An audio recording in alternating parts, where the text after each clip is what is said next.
계집년이 뭔 군단장을 한다냐? 대충 아부 떨어서 돌려보내. 육군 제1보병사단장 조태상 소장은 집무실 소파에 거만하게 다리를 꼬고 앉아 킬킬거렸다. 그의 앞에는 잘 다려진 전투복 대신 골프웨어 카탈로그가 펼쳐져 있었다. 창밖으로 보이는 임진강의 물줄기는 유유히 흘렀지만 사단장실의 공기는 썩은 웅덩이처럼 고여 있었다. 사단장님, 그래도 군단장님 방문이십니다. 의전 준비는 확실히 해야. 부관이 난처한 표정으로 말을 흐렸다. 하지만 조태상은 손을 휘휘 내저으며 코웃음을 쳤다. 야, 김소령. 너는 그게 문제야. 융통성이 없어. 그 여자가 707 출신이면 뭐하냐? 결국은 여자야. 빡빡하게 굴면 적당히 비위 맞춰주고 밥이나 맛있는 거 먹여서 보내면 그만이라고.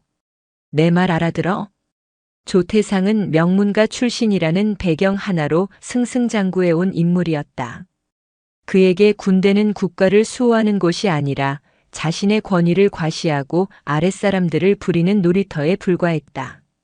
전방 부대의 기강이 무너져 내리고 있다는 보고가 빗발쳤지만 그는 아랑곳하지 않았다. 오히려 자신의 안위를 챙기는 데에만 급급했다. 그나저나 오늘 점심 메뉴는 뭐냐? 저번처럼 싸구려 도시락 내오면 가만 안 둔다. 내 입맛 알지? 네, 사단장님. 특별히 인근 유명 식당에서 공수해 오기로 했습니다. 그래, 그래야지. 그리고 애들 청소 상태 다시 확인해. 먼지 하나라도 나오면 내 책임이다. 조태상은 부관을 하인 부리듯 쫓아내고 다시 카탈로그에 시선을 고정했다. 잠시 후 밖에서 요란한 헬기 소리가 들려왔다. 예정보다 이른 도착이었다. 벌써 왔어? 쳇, 성격 한번 급하네. 조태상은 귀찮다는 듯 자리에서 일어나 전투복 상의를 대충 걸쳤다. 단추가 제대로 잠기지 않아 배가 볼록하게 튀어나왔지만 그는 신경 쓰지 않았다. 거울을 보며 머리를 쓱 넘기고는 억지 미소를 지어 보였다. 연병장에는 흙먼지를 일으키며 육군 항공작전 사령부 소속 헬기가 착륙하고 있었다. 프로펠러가 멈추고 문이 열리자 날카로운 눈빛의 여성이 모습을 드러냈다. 육군 최연소 중장 김수련 군단장이었다.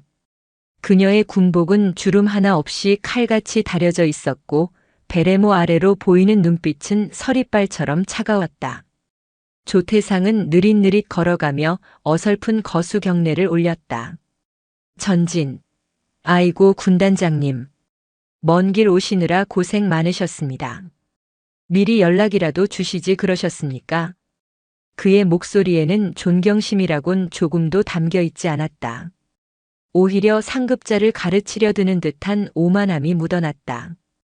김수련은 조태상의 흐트러진 복장과 건방진 태도를 한눈에 파악했다. 그녀의 눈매가 가늘어졌다. 전진. 사단장, 자네는 군단장이 방문하는데 복장 상태가 그게 뭔가? 김수련의 목소리는 낮고 단단했다. 마치 바위를 때리는 파도처럼 위압감이 느껴졌다. 조태상은 뜨끔했지만 이내 능글맞게 웃으며 대꾸했다. 아이고 죄송합니다. 급하게 나오느라 실수가 있었나 봅니다. 워낙 바쁜 부대라 이해해 주십시오. 자자, 여기 서 있지 마시고 안으로 드시죠. 차라도 한잔하면서 이야기하시지요. 조태상은 김수련의 지적을 가볍게 무시하고 앞장서서 걸어갔다. 김수련은 그 뒤를 따르며 부대 곳곳을 예리하게 살폈다. 연병장 구석에는 잡초가 무성했고 위병소 근무자들의 눈빛은 풀려 있었다. 지나가는 병사들의 표정에는 생기가 없었고 간부들은 조태상의 눈치를 보느라 쥐 죽은 듯 조용했다. 이곳은 군대가 아니다. 조태상의 개인 왕국이다. 김수련은 속으로 차갑게 뇌까렸다. 그녀는 707 특임대 시절부터 수많은 작전을 수행하며 산전수전을 다 겪었다. 눈빛만 봐도 상대가 어떤 인간인지, 부대가 어떤 상태인지 알 수 있었다. 제1보병사단은 겉보기엔 멀쩡해 보일지 몰라도 속은 골마 터지기 직전이었다. 사단장실에 들어서자마자 조태상은 상석에 털썩 주저앉았다. 김수련이 자리에 앉기도 전이었다. 군단장님, 요새 군대 돌아가는 꼴이 말이 아닙니다. 애들은 말을 안 듣고 위에서는 쪼아대고 저 같은 지휘관들만 죽어납니다. 허허. 조태상은 비싼 다과를 입에 넣으며 불평을 늘어놓았다. 김수련은 자리에 앉지 않고 사단장실 벽면에 걸려있는 현황판을 응시했다. 작전 계획은 엉망이었고 훈련 일정은 대부분 취소되거나 축소되어 있었다. 조 소장. 지난달 야외 기동훈련 기상 악화를 이유로 취소했더군. 당일 기상청 기록을 보니 강수량은 5mm 미만이었다. 설명해 보게. 김수련이 등 뒤에서 차갑게 물었다.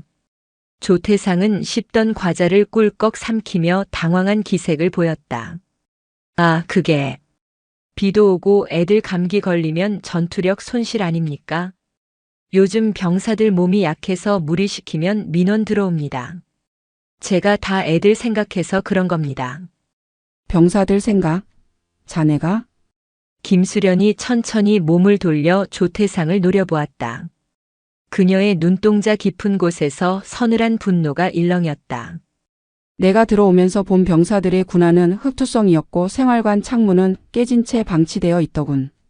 식당 뒤편에는 음식물 쓰레기가 제대로 처리되지 않아 악취가 진동했다. 자네가 정말 병사들을 생각한다면 골프웨어 카탈로그를 볼 시간에 현장을 한 번이라도 더 돌아봤어야지. 조태상의 얼굴이 붉게 달아올랐다. 감히 여자가, 그것도 자신보다 나이도 어린 것이 훈계하려 든다는 사실에 자존심이 상했다. 군단장님, 말씀이 좀 심하십니다. 저도 할 만큼 하고 있습니다. 그리고 여기는 제 부대입니다. 부대 운영은 제가 알아서 합니다. 조태상은 노골적으로 불쾌함을 드러냈다. 김수련은 표정 하나 변하지 않고 수첩을 꺼냈다. 그리고 무언가를 또박또박 적어 내려갔다.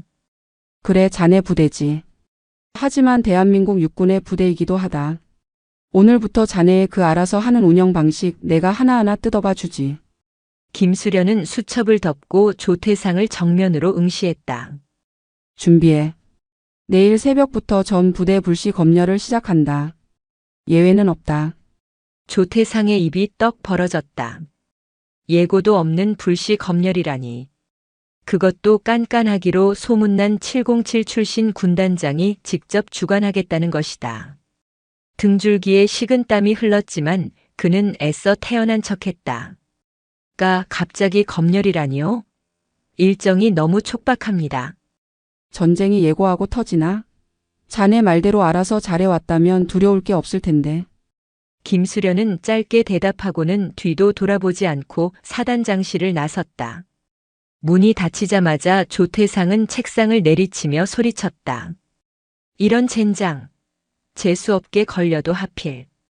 야, 참모들 다 집합시켜. 당장. 사단장실 밖 복도를 걸어가는 김수련의 발걸음은 거침이 없었다. 그녀의 뒤로 부관이 조심스럽게 따라붙었다. 조태상 소장 생각보다 더 썩었군. 뿌리까지 드러내야겠어. 김수련이 나직하게 중얼거렸다. 군단장님 괜찮으시겠습니까? 조 소장 집안 배경이 만만치 않습니다. 정치권 줄도 꽤 튼튼하다고 들었습니다. 부관의 걱정 섞인 말에 김수련은 피식 웃음을 터뜨렸다. 배경? 줄? 그런 게 전장에서 총알을 막아주나? 나는 군인이다. 내 임무는 군을 좀먹는 자들을 도려내는 거야. 그가 누구든 상관없어. 김수련은 주먹을 꽉 쥐었다. 제1보병사단 대한민국 최전방을 지키는 전진부대. 그 명예로운 이름이 무능한 지휘관 하나 때문에 더럽혀지고 있었다. 그녀는 결코 이를 두고 볼 수 없었다. 이것은 단순한 검열이 아니었다. 썩어 빠진 환부를 도려내기 위한 수술의 시작이었다. 그날 밤 사단장 관사에서는 조태상과 그의 측근들이 모여 긴급 대책 회의를 열었다. 하지만 말이 회의지 술판이나 다름없었다. 형님, 걱정하지 마십시오. 그 여자 며칠 털다가 먼지 안 나오면 제풀에 지쳐서 갈 겁니다. 저희가 서류는 완벽하게 맞춰놨습니다. 제1연대장이 술잔을 채우며 아부를 떨었다. 조태상은 술을 단숨에 들이키며 으르렁거렸다. 감히 나를 가르치려 들어? 두고 봐라. 내가 덫을 놔서 아주 망신을 톡톡히 줄 테니까. 여자가 주제넘게 설치면 어떻게 되는지 보여줘야지. 조태상의 눈이 탐욕과 악의로 번들거렸다. 그는 아직 모르고 있었다. 자신이 건드린 상대가 누구인지. 김수련은 덫을 피하는 사냥감이 아니라 덫을 놓은 사냥꾼을 물어뜯는 맹수라는 사실을.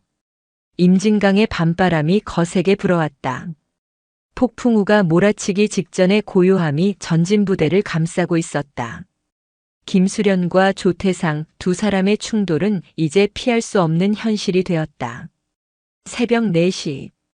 임진강변에 짙은 물 한 개가 세상을 집어삼킬 듯 자욱하게 깔려 있었다. 한치 앞도 분간할 수 없는 어둠 속에서 날카로운 사이렌 소리가 제1보병사단의 정적을 찢어발겼다. 위윙, 위윙, 진돗개 하나, 진돗개 하나. 현 시간부로 전 부대 전투 준비 태세 발령. 이것은 훈련 상황이다. 반복한다. 이것은 훈련 상황이다. 방송 장비의 노후화로 인해 지직거리는 소음이 섞인 방송이 영내에 울려 퍼졌다. 정상적인 부대라면 침상에서 튀어나와 군장을 꾸리고 병기고로 달려가는 병사들의 발소리로 땅이 울려야 했다. 하지만 전진부대의 새벽은 기괴할 정도로 혼란스러웠다. 아, 뭐야? 오늘 훈련 있다는 말 없었잖아. 누가 사이렌 잘못 누른 거 아니야? 행정반에 전화해봐. 야, 내 방탄 헬멧 어디 갔냐? 어제 김 병장이 베개로 쓴다고 가져가지 않았어? 생활관에 불이 켜지기도 전에 짜증 섞인 고함과 욕설이 난무했다. 병사들은 졸린 눈을 비비며 느릿느릿 관물대를 뒤졌고 당직 사관은 상황 파악조차 못한 채 행정반 전화기를 붙들고 어딘가로 고함을 치고 있었다. 그 시각 김수련은 어둠 속에 몸을 숨긴 채 연병장 구석의 소나무 아래서 그 모든 추태를 지켜보고 있었다. 그녀의 손에 들려있는 야광 스톱워치의 숫자가 무심하게 올라갔다. 5분 경과. 아직도 선발대조차 집합하지 않았더라. 그녀의 옆에 서 있던 부관 최 대위가 입술을 깨물며 고개를 숙였다. 면목 없습니다. 707 시절이었다면 이미 작전 지역에 투입 완료했을 시간입니다. 비교하지 마라. 707과 비교하는 것 자체가 그들에 대한 모욕이다. 이건 군대가 아니라 보이스카우트 캠프만도 못해. 김수련의 눈빛이 매섭게 빛났다. 그녀는 천천히 발걸음을 옮겨 지휘 통제실 이른바 벙커로 향했다. 전시의 사단의 두뇌 역할을 해야 할 곳이었다. 지하 벙커의 육중한 철문이 열리자 퀴퀴한 곰팡이 냄새와 함께 묘한 음식 냄새가 코를 찔렀다.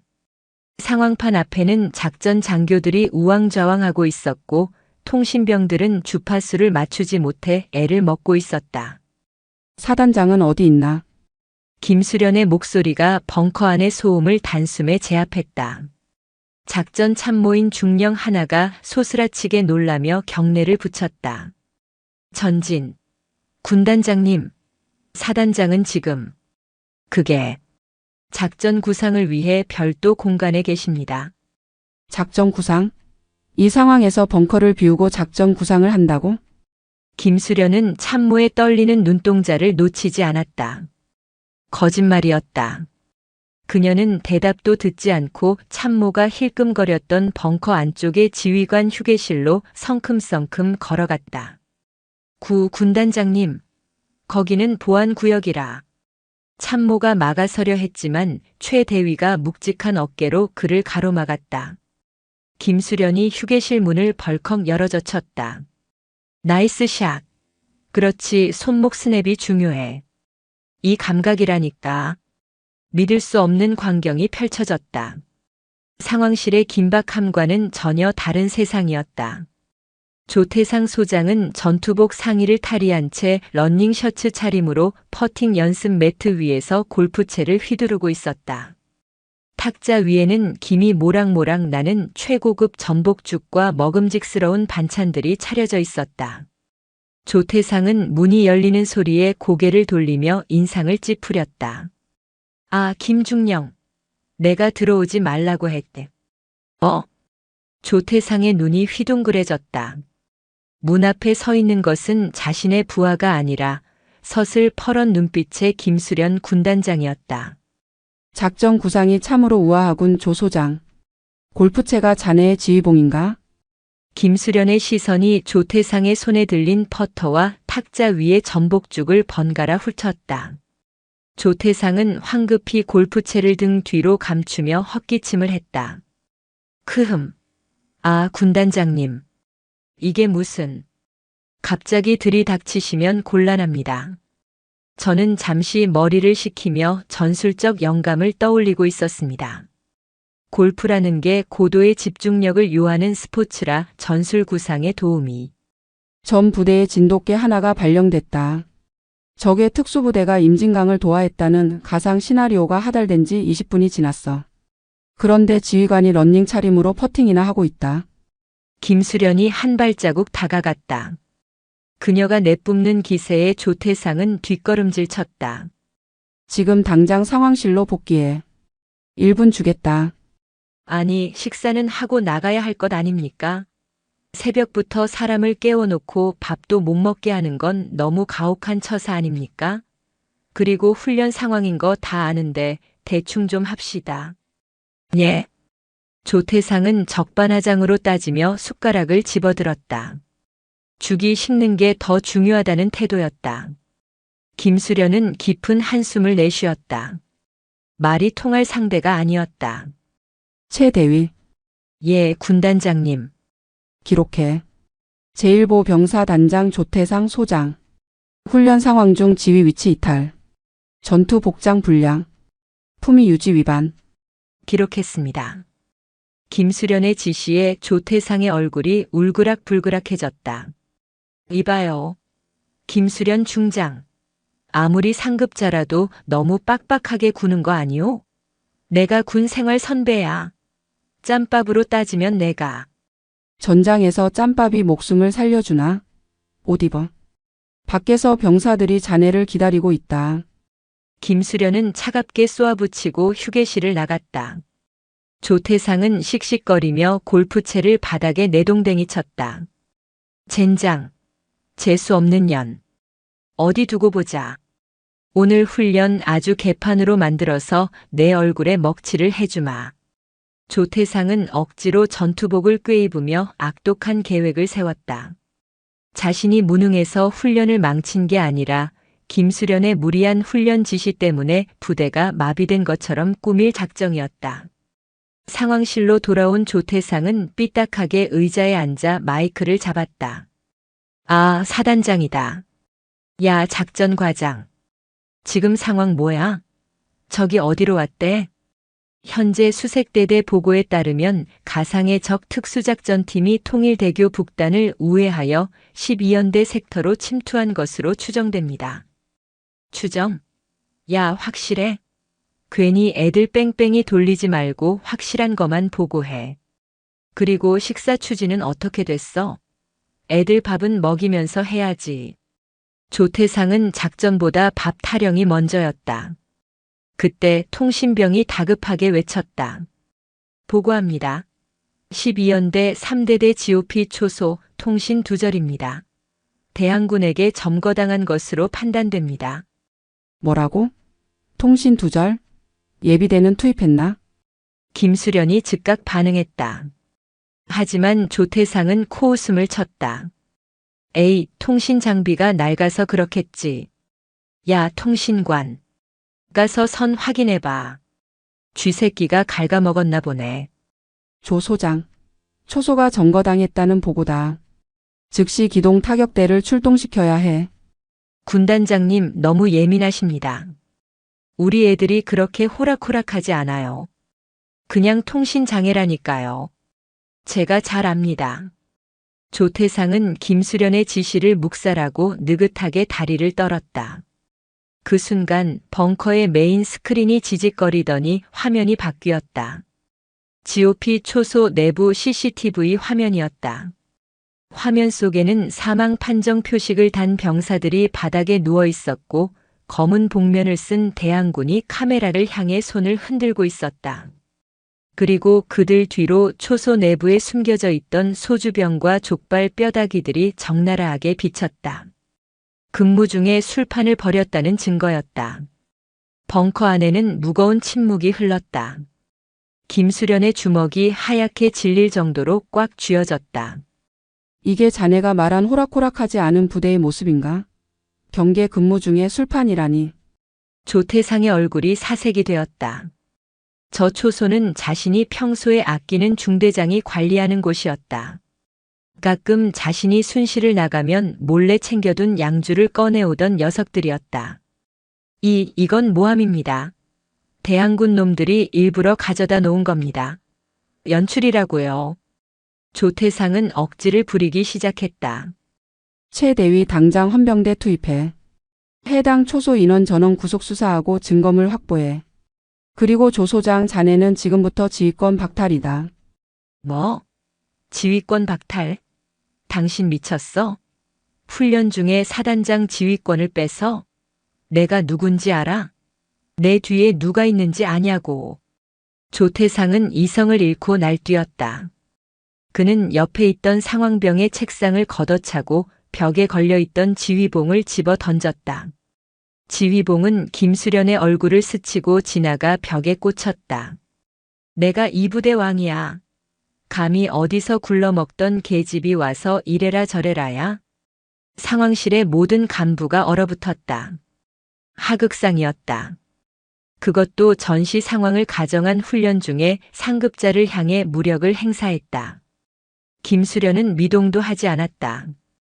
뺨에 가느다란 생채기가 나 피가 한 방울 맺혔지만 그녀는 닦을 생각조차 하지 않았다. 오히려 그녀의 입가에는 아주 희미한 싸늘한 미소가 번졌다. 좋아. 아주 좋아. 조태상 소장. 자네는 방금 돌아올 수 없는 강을 건넜어. 김수련이 천천히 조태상에게 다가갔다. 조태상은 그녀의 기백에 눌려 뒷걸음질 치다 의자에 걸려 주저앉았다. 상관 폭행, 지휘권 남용, 근무 태만 그리고 작전 실패. 자네가 자랑하는 그 뒷배들이 이걸 다 덮어줄 수 있을까? 너. 두고 봐. 내가 가만히 있을 것 같아? 가만히 있지 마. 발버둥 쳐봐. 늪은 발버둥 칠수록 더 깊이 빠져드는 법이니까. 김수련은 뒤를 돌아 참모들을 향해 명령했다. 현 시간부로 제1보 병사단의 지휘권은 군단장인 내가 직접 행사한다. 부사단장은 즉시 12연대로 이동해 현장 수습하고 작전 참모는 대항군 이동 경로를 차단할 매복 지점을 선정해 보고해. 10분 내로 재편성한다. 실시. 전진. 참모들이 우렁차게 대답하며 일사불란하게 움직이기 시작했다. 조금 전까지 조태상의 눈치를 보며 쭈뼛거리던 모습은 온데간데 없었다. 그들도 군인이었다. 진짜 지휘관이 나타나자 본능적으로 따르기 시작한 것이다. 바닥에 주저앉은 조태상만이 멍하니 그 광경을 바라보았다. 자신의 부대라고 믿었던 곳에서 그는 철저하게 고립되어 있었다. 훈련은 계속되었다. 김수련의 지휘 아래 사단은 빠르게 정상을 되찾아갔다. 그녀는 벙커에 앉아만 있지 않았다. 직접 집차를 타고 진창을 구르며 예하 연대를 순시했다. 오후 2시 1일연대 훈련장. 식사 추진 차량이 도착했지만 배식대 앞은 아수라장이었다. 밥이 모자랐다. 조태상이 오전에 병사들 밥은 넉넉히 줘라고 말만 하고 실제 부식 예산을 횡령하여 자신의 사교 모임 회식비로 돌렸었기 때문이었다. 국통에는 건더기 하나 없는 소금물만 찰랑거렸고 김치는 말라 비틀어져 있었다. 이게 병사들이 먹는 밥인가? 김수련이 식판을 들고 취사반장에게 물었다. 취사반장은 고개를 푹 숙인 채 떨고 있었다. 죄송합니다. 보급관님이 예산이 부족하다고 멸치 육수만 내라고 하셨습니다. 김수련은 식판을 내려놓고 병사들을 바라보았다. 흑투성이가 된 얼굴로 배고픔을 참으며 맹물 같은 국을 받아가는 앳된 병사들. 그들의 눈에는 불만조차 체념으로 바뀌어 있었다. 최 대위, 내 차에 있는 비상식량 전부 가져와. 그리고 군단 본부에 연락해서 내 판공비 전액 털어서 햄버거 세트 3,000개 공수하라고 해. 지금 당장. 군단장님 판공비를 다 쓰시면 쓰라고 있는 돈이야. 내 새끼들 배 골리면서 지휘관 노릇할 생각 없다. 그녀의 목소리는 크지 않았지만 식당 안에 있던 모든 병사가 그 말을 들었다. 병사들의 눈이 커졌다. 군단장이 자신들을 위해 사비를 턴다는 이야기는 들어본 적이 없었다. 잠시 후 1년대 연병장에 모인 병사들 앞에서 김수련이 단상에 올랐다. 미안하다. 그녀의 첫마디였다. 너희들이 못나서가 아니다. 너희들이 약해서가 아니다. 너희를 지휘하는 자들이 썩어서 너희가 고생하는 것이다. 나는 오늘 너희에게 약속한다. 너희의 땀방울을 배신하는 자들, 너희의 밥그릇을 뺏는 자들. 내가 반드시 그 대가를 치르게 하겠다. 연병장은 쥐 죽은 듯 조용했다. 하지만 그 침묵은 무관심이 아니라 뜨거운 감동의 전율이었다. 누군가 작게 외쳤다. 군단장님 파이팅! 그 소리를 시작으로 함성이 터져나왔다. 와! 전진! 전진! 멀리서 그 광경을 지켜보던 조태상의 신복, 인사참모가 어딘가로 전화를 걸었다. 예, 형님. 접니다. 상황이 안 좋습니다.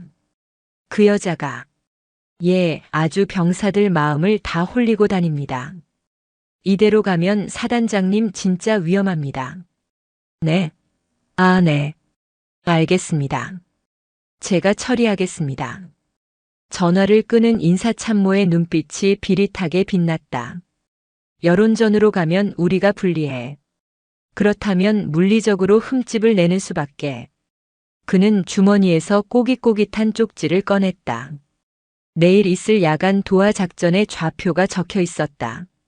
그는 볼펜으로 좌표의 숫자 하나를 살짝 고쳐 적었다. 아주 작은 차이였지만 칠흑 같은 어둠 속의 강 위에서는 치명적인 사고로 이어질 수 있는 오차였다. 사고가 터지면 책임은 현장 지휘관, 즉 직접 지휘를 선언한 김수련이 지게 되어 있다. 제1보병사단은 이제 단순한 부패의 온상이 아니었다.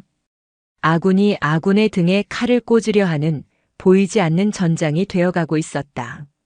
밤이 깊어지자 임진강의 물살은 더욱 거세졌다. 김수련은 숙소로 돌아가지 않고 야전 침대에서 쪽잠을 청했다. 그녀의 머리맡에는 낡은 수첩이 놓여 있었다. 부적격 간부 명단. 그 맨 첫 줄에는 조태상이라는 이름이 붉은 펜으로 굵게 그어져 있었다. 폭풍은 이미 시작되었다. 그리고 그 폭풍의 끝에서 누군가는 반드시 쓰러져야만 했다. 임진강의 밤은 깊고 어두웠다. 며칠 전부터 내린 비로 강물은 불어날 대로 불어난 상태였다.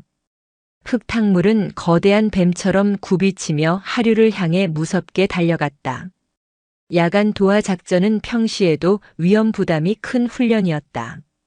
하물며 이런 기상 조건과 지휘 체계가 흔들리는 상황에서는 더욱 그랬다. 하지만 김수련은 훈련을 강행했다. 군인은 어떤 상황에서도 임무를 완수해야 한다는 것이 그녀의 철칙이었다. 다만 그녀는 사단 지휘부가 아닌 도하 작전 현장인 강둔치에 텐트를 치고 직접 상황을 통제하고 있었다. 공병대대장 부교 설치 지점 유속 확인했나? 김수련이 무전기를 들고 물었다. 빗줄기가 텐트 천장을 때리는 소리 사이로 공병대대장의 긴장된 목소리가 들려왔다. 네. 군단장님. 유속은 빠르지만 도하 장비 운용 한계치 이내입니다. 좌표 찰리 2 지점 수심도 3m 내외로 도하에 적합합니다. 좋아. 안전에 유의하며 작전 개시. 김수련의 명령과 함께 어둠 속에서 거대한 엔진 소리가 울려 퍼졌다. 공병 부대의 리본 부교가 강물 위로 펼쳐지기 시작했고 선발대를 태운 고무보트들이 물살을 가르며 나아갔다. 그 시각 사단 본부 상황실. 조태상은 자신의 집무실에서 양주잔을 기울이고 있었다. 그의 앞에는 인사참모 박중령이 비열한 웃음을 흘리며 서 있었다. 확실하게 처리한 거 맞지? 걱정 마십시오, 사단장님. 공병대대 작전 장교에게 전달된 지도 좌표를 살짝 손봤습니다. 찰리 2 지점은 겉보기엔 멀쩡해 보이지만 사실 강바닥에 폐그물과 철근 구조물이 엉켜있는 구역입니다. 보트 스크류가 걸리거나 부교가 설치되다가 뒤틀릴 겁니다. 크크크. 인명사고라도 나면 대박인데. 군단장이 직접 지휘한다고 큰 소리 뻥뻥 쳤으니 사고 나면 다 그년 책임 아니냐? 그렇습니다. 안전관리 소홀, 무리한 작전 강행. 이걸로 징계위원회 회부되면 옷 벗는 건 시간 문제입니다. 조태상은 만족스러운 듯 술을 단숨에 들이켰다. 자신의 안위를 위해 부하들의 목숨을 담보로 잡는 짓을 서슴지 않는 그들에게 죄책감 따위는 없었다. 저건 뭐야? 현장에서 망원경으로 강을 주시하던 최 대위가 다급하게 소리쳤다. 김수련이 즉시 망원경을 낚아챘다. 선두에서 강을 건너던 3소대의 고무보트가 갑자기 기우뚱하더니 제자리에서 빙글빙글 돌기 시작했다. 엔진 소리가 비정상적으로 굉음을 냈고 병사들이 균형을 잃고 강물로 추락하는 모습이 보였다. 보트 전복, 보트 전복, 3소대원 전원 낙수, 반복한다. 전원 낙수. 무전기에서 비명에 가까운 보고가 터져나왔다. 강물은 차갑고 빨랐다. 완전 군장을 한 병사들이 급류에 휘말리면 수영을 잘하는 사람이라도 살아나오기 힘들었다. 조명탄 쏴. 구조팀 즉시 투입해. 김수련이 고함을 질렀다. 칠흑 같은 어둠 위로 붉은 조명탄이 쏘아 올려졌다. 핏빛으로 물든 강물 위에서 병사들이 허우적거리고 있었다. 구조팀 보트 시동이 안 걸립니다. 설상가상이었다. 장비 관리가 엉망이었던 탓에 정작 필요할 때 구조용 보트가 작동하지 않았다. 그 사이 떠내려가는 병사들의 머리가 물속으로 잠겼다 떠오르기를 반복했다. 비켜. 김수련은 망원경을 내던지고 강가로 달려나갔다. 그녀는 주저없이 상의 군복을 벗어 던졌다. 안에는 검은색 전술 티셔츠가 드러났다. 707 시절 수없이 반복했던 수중 침투 훈련으로 단련된 근육이 긴장으로 팽팽하게 당겨졌다. 군단장님, 위험합니다. 최 대위가 말릴 새도 없이 김수련은 차가운 임진강 물속으로 몸을 던졌다. 놈들이 건드린 건 내 자존심이 아니라 내 부하들의 목숨이다. 용서하지 않겠다. 김수련은 거친 물살을 역영하며 떠내려가는 병사들을 향해 헤엄쳤다. 물속은 흙탕물 때문에 앞이 보이지 않았지만 그녀는 감각적으로 병사들의 위치를 파악했다. 허우적거리는 일병의 뒷덜미를 낚아채고 이미 의식을 잃어가는 상병의 전투조끼를 붙잡았다. 정신 차려. 내 어깨 잡아. 놓치면 죽는다. 김수련의 고함 소리가 빗소리를 뚫고 병사들의 귓가에 박혔다. 군단장이 직접 물에 뛰어들었다는 사실에 공포에 질려있던 병사들도 정신을 차리기 시작했다. 뒤늦게 시동이 걸린 구조 보트들이 도착했다. 김수련은 마지막 병사까지 보트에 태워보내고서야 자신도 거친 숨을 몰아쉬며 보트에 올랐다. 그녀의 입술은 파랗게 질려 있었지만 눈빛만은 횃불처럼 타오르고 있었다. 강가로 올라온 김수련은 젖은 머리카락을 쓸어 넘기며 곧바로 공병 대대장을 호출했다. 대대장. 아까 보고했던 수심과 지형 다시 확인해. 네. 하지만 작전 지도를 보면 분명히. 지도는 됐고 지금 당장 잠수부 투입해서 사고 지점 바닥 긁어봐. 뭐가 있는지 내 눈으로 확인해야겠다. 30분 후 잠수부가 건져 올린 것은 폐그물 뭉치와 날카로운 철근 조각들이었다. 보트의 스크류가 그물에 감겨 엔진이 터졌고 철근이 고무보트 하단을 찢어버린 것이었다. 이럴 수가. 지도에는 분명 평탄한 모래 지형이라고. 공병 대대장의 얼굴이 사색이 되었다. 김수련은 그가 들고 있던 작전 지도를 낚아챘다. 그리고 자신의 방수팩에서 꺼낸 원본 지형도와 겹쳐보았다. 미세했다. 아주 교묘하게 좌표 숫자가 수정되어 있었다. 전문가가 아니면 알아채기 힘들 정도로 정교한 조작이었다. 하지만 김수련의 눈은 속일 수 없었다. 단순 사고가 아니다. 누군가 의도적으로 병사들을 사지로 몰아넣었어. 김수련의 목소리는 분노를 넘어 살기마저 느껴졌다. 옆에 서 있던 최 대위가 몸을 떨었다. 최 대위, 예, 군단장님. 이 지도 누가 출력해서 배포했지? 사단 작전처입니다. 오늘 오전 10시경에 배포된 것으로 확인됩니다. 작전처 담당자 지금 즉시 내 텐트로 데려와. 헌병대 대동에서. 그리고 이 사실은 절대 외부로 새어나가지 않게 해. 특히 사단장 귀에 들어가면 안 된다. 알겠습니다. 김수련은 젖은 옷을 갈아입지도 않은 채 간이 의자에 앉았다. 그녀의 시선은 강 건너편 불이 환하게 켜져 있는 사단 본부를 향해 있었다. 조태상. 내가 넘지 말아야 할 선을 넘었구나. 이제 전쟁이다. 한편 사고 보고를 받은 조태상은 쾌재를 부르고 있었다. 으하하. 꼴 좋다. 전원 낙수? 보트 전복? 김수련 그 여자 이제 끝났어. 인명사고까지 날 뻔했으니 국방부 감사감이다. 축하드립니다, 사단장님.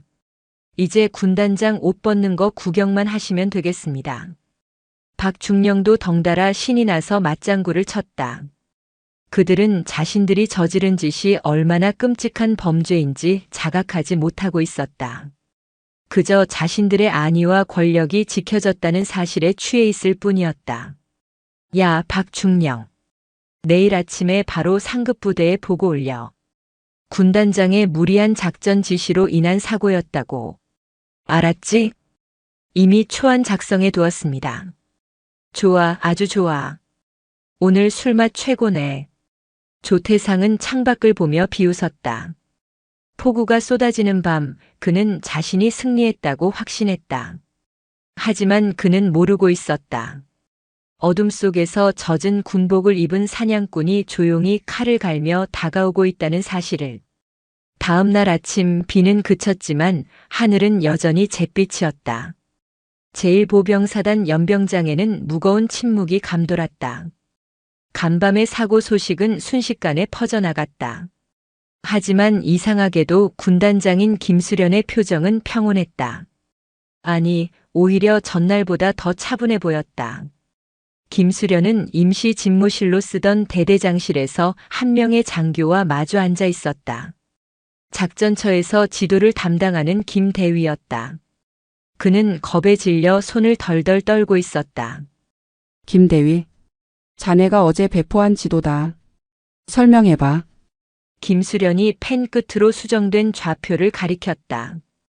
김대위는 마른 침을 삼켰다.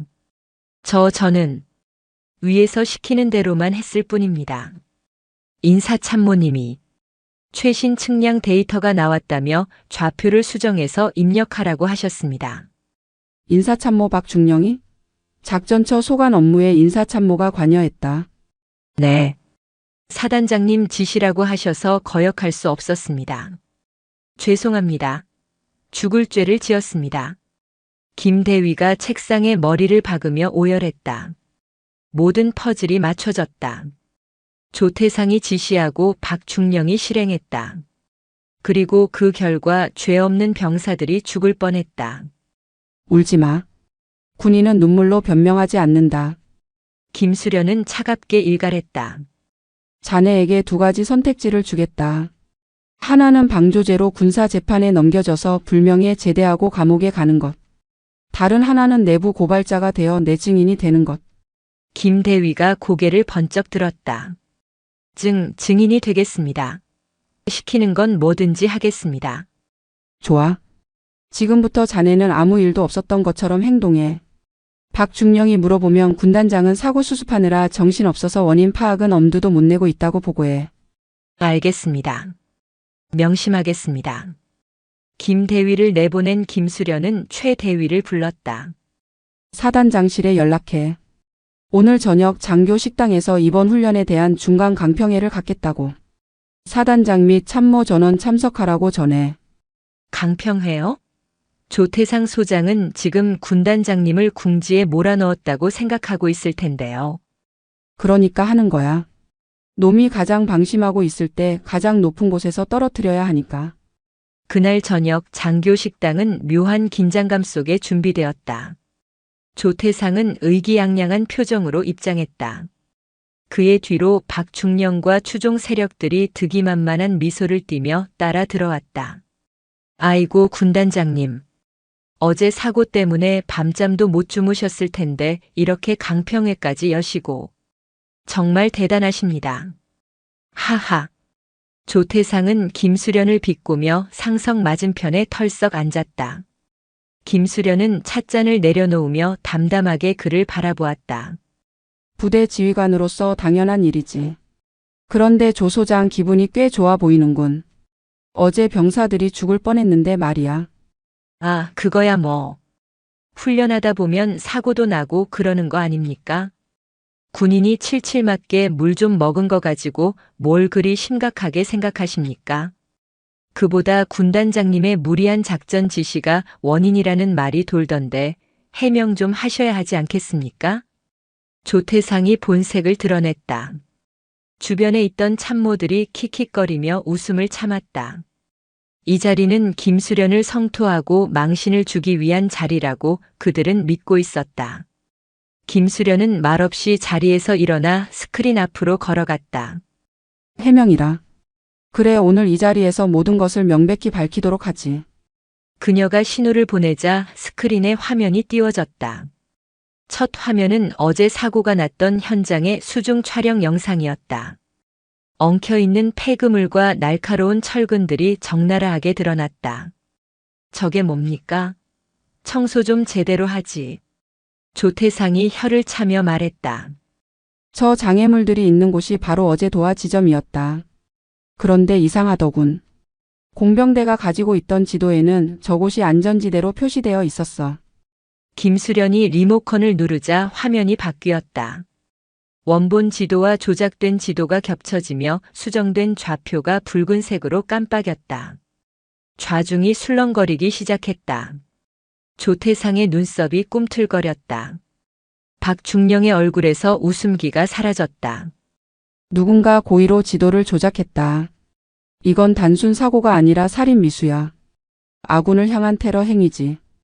김수련의 목소리가 식당 안을 차갑게 얼렸다. 참. 군단장님. 지금 무슨 소설 쓰십니까? 실무자가 실수로 좌표 좀 잘못 입력했을 수도 있지. 그걸 가지고 테러니 뭐니. 조태상이 애써 태연한 척하며 반박했다. 실수? 김대위 들어와.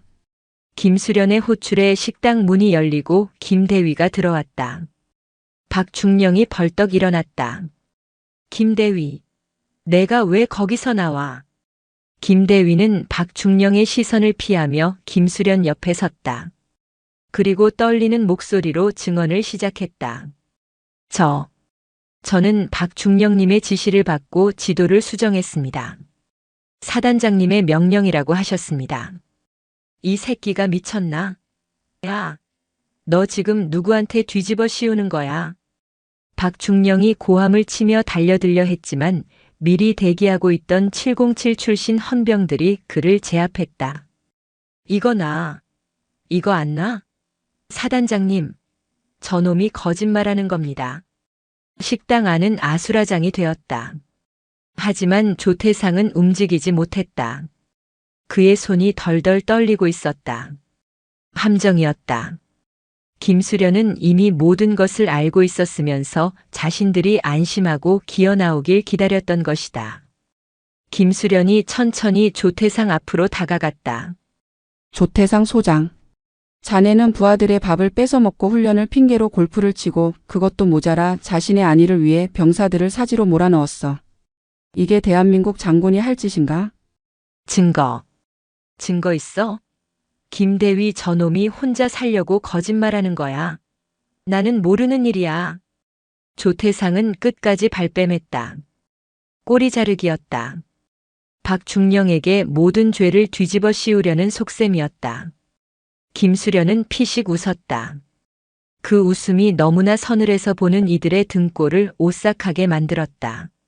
증거? 자네 집무실 금고 안에 있는 녹음기 내가 못 찾았을 것 같나? 조태상의 동공이 지진이 난 듯 흔들렸다. 그는 모든 대화를 녹음하는 습관이 있었다.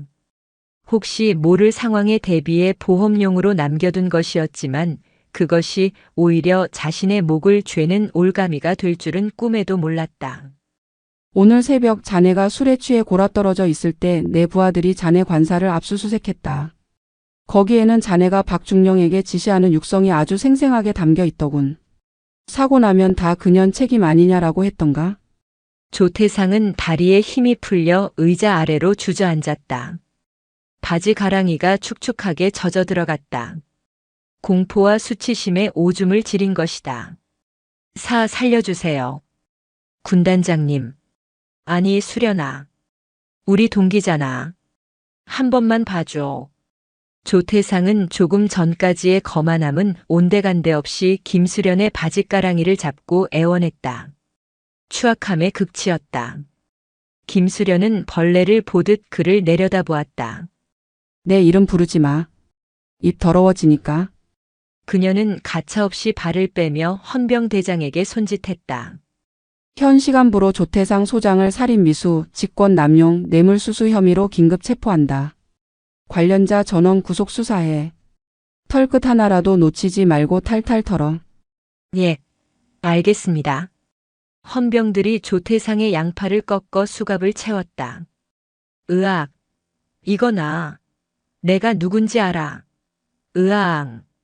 조태상은 돼지멱다는 소리를 지르며 끌려나갔다. 식당에 남아있던 다른 참모들은 고개를 들지 못하고 부들부들 떨고 있었다. 다음 차례는 자신들이라는 것을 직감했기 때문이다. 김수련은 온매무새를 가다듬고 마이크를 잡았다. 오늘부로 제1보 병사단의 썩은 환부는 도려냈다. 하지만 상처가 아물려면 시간이 걸리겠지. 너희들 중에서도 죄지은 자가 있다면 지금 자수해라. 마지막 기회다. 그녀의 말에 몇몇 장교들이 울면서 손을 들고 나왔다. 제1보병사단의 긴 밤이 끝나고 새벽이 밝아오고 있었다. 하지만 김수련의 전쟁은 아직 끝나지 않았다.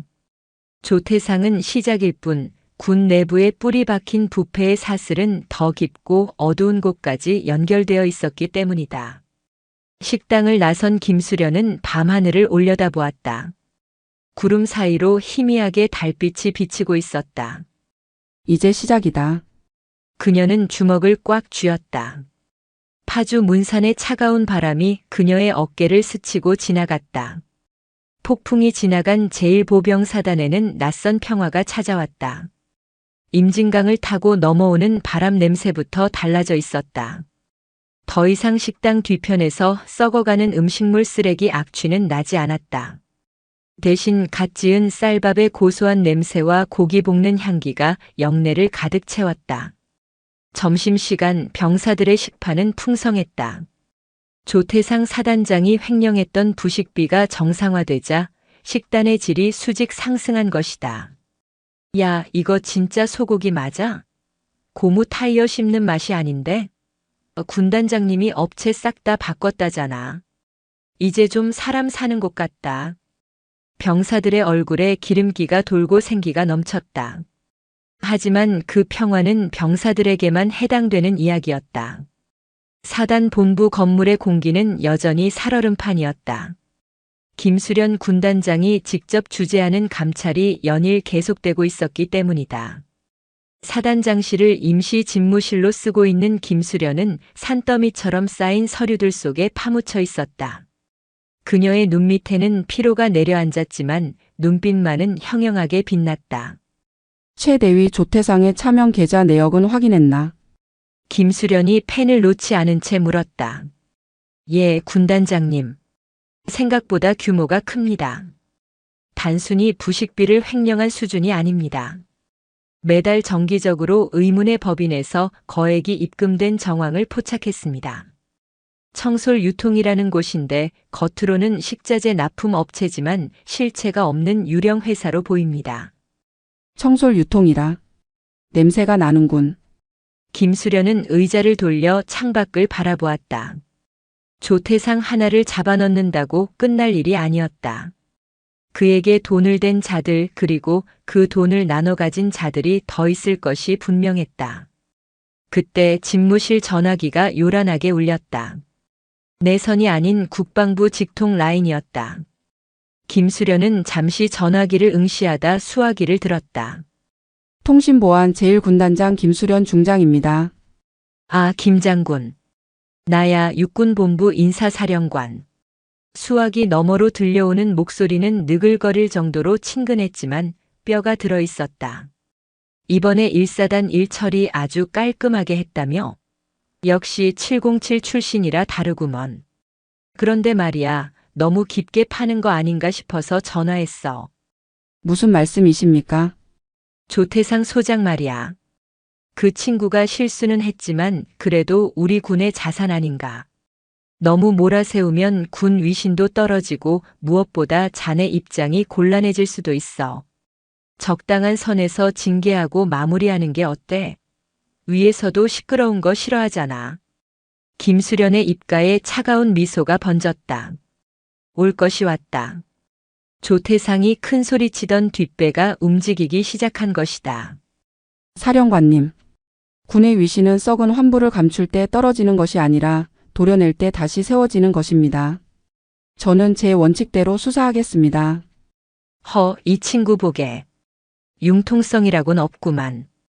그래, 자네 마음대로 해봐. 하지만 나중에 후회할 일 만들지 않는 게 좋을 거야. 전화는 뚝 끊겼다. 명백한 경고였다. 하지만 김수련은 수화기를 내려놓으며 오히려 투지를 불태웠다. 후회는 당신들이 하게 될 거야. 오후 늦게 구속 수감된 조태상을 신문하고 온 헌병대장이 보고를 위해 들어왔다. 군단장님, 조태상 소장이 입을 열지 않습니다. 자기는 억울하다는 말만 반복하고 변호사가 올 때까지 묵비권을 행사하겠다고 버티고 있습니다. 그래? 믿는 구석이 있어서 그렇겠지. 김수련은 자리에서 일어나 전투복 상의를 걸쳤다. 내가 직접 간다. 헌병대 취조실은 차가운 공기로 가득했다. 조태상은 수의를 입은 채 초췌한 몰골로 앉아 있었지만 눈빛만은 여전히 도끼로 번들거렸다. 김수련이 들어오자 그는 콧방귀를 뀌었다. 이제야 오셨나. 내가 말했지? 감당 못할 거라고. 방금 인사사령관님 전화 받았지? 이제 슬슬 꼬리 내리고 나 풀어주는 게 좋을 텐데. 김수련은 대답 없이 의자를 끌어와 조태상의 코앞에 앉았다. 그리고 품에서 서류 한 장을 꺼내 책상 위에 던졌다. 청솔 유통. 자네가 뒷돈을 챙기던 빨대지. 조태상의 눈동자가 순간적으로 흔들렸다. 무슨 소리야? 나는 모르는 회사야. 모른다라. 이 회사 법인 카드 내역을 보니 아주 화려하더군. 강남 룸살롱 고급 골프장 그리고 자네 아내의 명품 가방 구입 내역까지. 이것도 모른다고 할 텐가? 김수련이 증거 자료들을 하나씩 들이밀자 조태상의 얼굴이 하얗게 질렸다. 조 소장. 자네는 지금 착각하고 있어. 인사사령관이 자네를 구해줄 것 같나? 그들은 자네가 꼬리를 밟히는 순간 가장 먼저 손절할 위인들이야. 지금 자네가 살 길은 하나뿐이다. 이 돈의 진짜 주인이 누군지 불어. 말도 안 돼. 그분들이 나를 버릴 리가 없어. 조태상은 중얼거렸지만 이미 확신은 사라져 있었다. 그는 김수련의 압박과 배신당할지도 모른다는 공포 사이에서 갈등했다. 시간이 없다. 내가 나가면 검찰단이 들어올 거야. 그들은 나보다 훨씬 거칠게 다룰 텐데. 김수련이 일어나는 신용을 하자 조태상이 다급하게 입을 열었다. 잠깐. 말할게. 말한다고. 조태상은 침을 꿀꺽 삼키며 주위를 두리번거렸다. 마치 누군가 듣고 있기라도 한 것처럼 목소리를 낮췄다. 민통선. 민간인 통제선 안에 있는 폐공장이야. 거기가 본거지라고. 폐공장? 거기서 뭘 하지? 기름. 군용 유류랑 보급품을 빼돌려서 거기서 민간 업자들한테 넘겨. 청솔 유통은 그걸 세탁하는 곳이고. 김수련의 눈썹이 꿈틀했다. 단순 횡령이 아니라 군수물자 절도 및 밀매 조직이었다. 규모가 생각보다 훨씬 컸다. 그 폐공장의 위치는? 파주 장단면 쪽에 있는 구섬유 공장. 거기 밤 10일시면 트럭들이 드나들어. 나는 그냥 묵인해주고 수수료만 챙겼을 뿐이야. 진짜 몸통은 따로 있다고. 몸통이 누구지? 그건 나도 몰라. 이사님이라고만 불리는 사람이 관리해. 얼굴도 본 적 없어. 김수련은 조태상의 말이 사실임을 직감했다. 공포에 질린 자는 거짓말을 꾸며낼 여유가 없다. 취조실을 나온 김수련은 곧바로 최 대위를 불렀다. 병력 소집해. 707 시절 내 팀원들로 구성된 특수임무대, 그리고 헌병 특임대 중에서도 임 무거운 녀석들로만 추려. 군단장님, 어디를 타격하실 생각이십니까? 민통선 내부 폐공장. 오늘 밤 놈들의 꼬리가 아니라 심장을 찌른다. 김수련은 하늘을 올려다보았다. 해가 지고 어둠이 깔리기 시작했다. 놈들이 활동을 시작할 시간이었다. 하지만 군단장님, 그 구역은 우리 관할이긴 하지만 민간인 출입 통제 구역이라 절차가 복잡합니다. 상부 승인을 받아야. 승인 기다리다가는 놈들이 증거 다 없애고 도망가. 전시 상황에 준하는 작전으로 간다. 책임은 내가 진다. 김수련의 결단은 단호했다. 그녀는 관사에 들러 정복을 벗어 던졌다. 대신 몸에 딱 달라붙는 검은색 전술 슈트를 착용했다. 허리춤에는 3단 봉과 전술 단검을 찼다. 총기는 챙기지 않았다. 민통선 내부에서 총격전이 벌어지면 북한군을 자극할 수 있고 자칫하면 전면전의 빌미가 될 수 있기 때문이었다. 또한 기름을 다루는 곳이라면 화기 사용은 자살 행위나 다름없었다. 준비됐나? 검은색 위장 크림을 얼굴에 바른 김수련이 물었다. 그녀의 뒤에는 최정의 요원 10명이 도열해 있었다. 그들의 눈빛은 밤하늘의 별처럼 차갑게 빛났다. 준비 완료. 출발한다. 목표는 완전 제압 및 증거 확보. 은밀하고 신속하게 움직여. 김수련과 대원들을 태운 무전술 차량들이 어둠 속으로 미끄러져 들어갔다. 전조등을 끈 채 야간 투시경에 의존해 달리는 차량 행렬은 마치 사냥을 나가는 늑대 무리 같았다. 검문소를 통과하여 민통선 깊숙이 들어가자 낡고 녹슨 철문이 나타났다. 조태상이 말한 구섬유 공장이었다. 겉보기에는 폐허처럼 보였지만 김수련의 예민한 감각은 공장 안쪽에서 느껴지는 미세한 진동과 인기척을 포착했다. 차량 여기서 대기. 도보로 접근한다. 김수련은 수신호로 대원들을 지휘했다. 그들은 발소리를 죽이고 공장 담장을 넘었다. 풀벌레 소리조차 들리지 않는 정막 속에서 긴장감이 고조되었다. 이것은 단순한 범죄 소탕이 아니었다. 국가의 안보를 팔아먹는 매국노들과의 전쟁이었다. 그리고 그 전쟁의 최전선에 육군 최연소 여군 중장 김수련이 서 있었다. 폐공장 내부는 음산했다. 깨진 창문 틈으로 들어온 달빛이 먼지 쌓인 기계들을 비추고 있었다. 김수련과 대원들은 그림자처럼 벽에 붙어 이동했다. 공장 안쪽 깊숙한 곳에서 희미한 불빛과 함께 웅성거리는 소리가 들려왔다. 정지. 김수련이 주먹을 쥐어 신호를 보냈다. 그녀는 엄폐물 뒤에 몸을 숨기고 안을 염탐했다. 거대한 창고 안에는 군용 유조차 2대가 세워져 있었고 그 옆으로 민간 번호판을 단 트럭들이 줄지어 있었다. 10여 명의 사내들이 굵은 호스를 연결해 군용 기름을 민간 트럭으로 옮겨 싣는 작업이 한창이었다.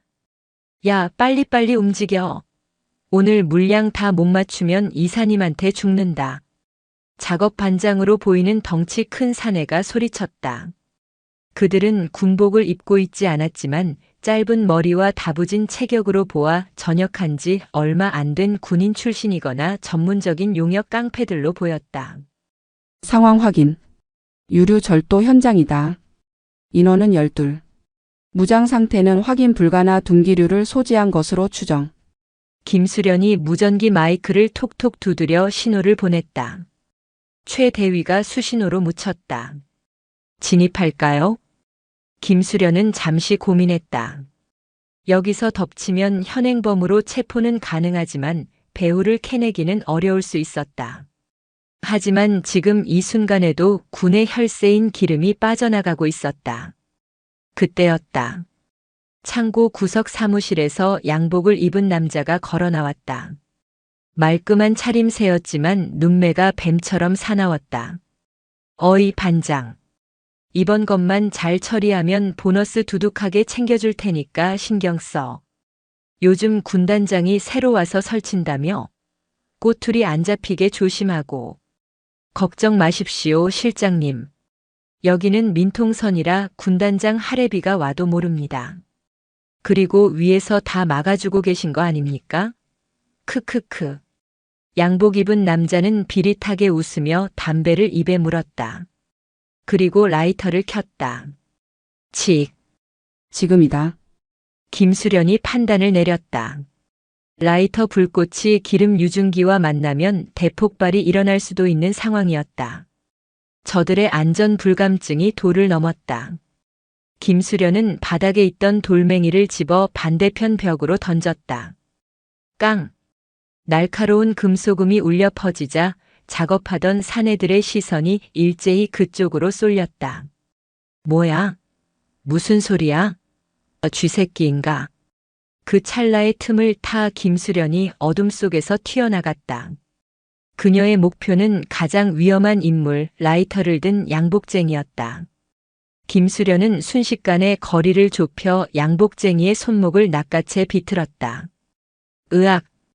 라이터가 바닥으로 떨어지기 전에 김수련의 발이 라이터를 걷어찼다. 동시에 그녀의 팔꿈치가 남자의 명치를 강타했다.